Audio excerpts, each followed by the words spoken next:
का मी इंजिनिअरिंग केली, कशाला केली, कोणाचं ऐकून केली, ऐकायच्या ते माझं कान कसं फुटलं नाही तर. लई चूक केली, माहिती पण पुण्यामध्ये केली. नुसता मायबापाचा पैसा घालवलाय मी तर गं बाई, खरंच पैसा घालवलाय. रातभर दिवसभर जागून जागून विषय काढले, ते एक पण विषय उडून दिला नाही. 12-28 पाडली पण एक विषय उडून दिला नाही.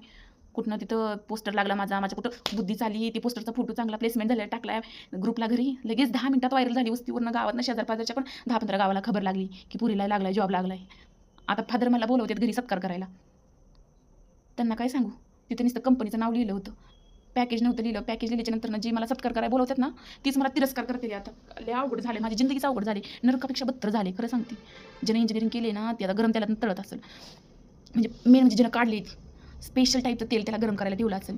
आणि एक ही इमान आहे. बोलायचं म्हणलं की सारखं गिरगिर जाते. माझं नशीब पण असंच आहे. मला तर वाटतं ह्यामुळं तर मी काहीतरी देवाला मागते आणि ही विमान जाते ती देवापर्यंत जातच नाही, ऐकूच जात. विचार करत होती कुठं पैसा एवढा मोठा चांगला येईल. इंजिनिअरिंग केल्यावर असं होईल तसं होईल. ती पण पुण्यातनं. पण नाही बाया. काय बाई घरचं हे करून सगळं सोडून आली. आता मला तर काय वाटतं माहिती आहे का? आता समजलं मला प्लॅन. 2 गाय येत्या घरी. अजून 2-4 घ्यायच्या. डेअरीवरनं विकत घेणार मस्तपैकी. अजून त्याचं फेड करणार 1-2 वर्ष त्याची मस्तपैकी. आणि काय नाही, सकाळ संध्याकाळ भाकर बांधून आपल्या माळावर सुटायचं. विषयच नाही. घरी आल्याच्या नंतर ॲग्रीमेंट पण नाही, काय नाही. फुकटचं तर देतेली जाते जनावरावर पोरगी म्हणून. वाव, नजर ना लागू बाई मला आणि माझ्या आयडियाजनी. खरंच बाई एवढी आयडिया, एवढं डोकं जर अगोदर चाललं असतं, शेण नसतं खाल्लं इथं पुण्यात येऊन तर लय बरं झालं असतं. आता कुठं मी बिझनेस वुमेन असते, independent business women.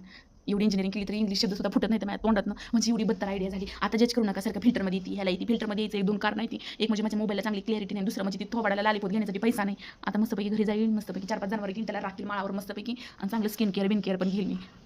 Wow, I just love my self.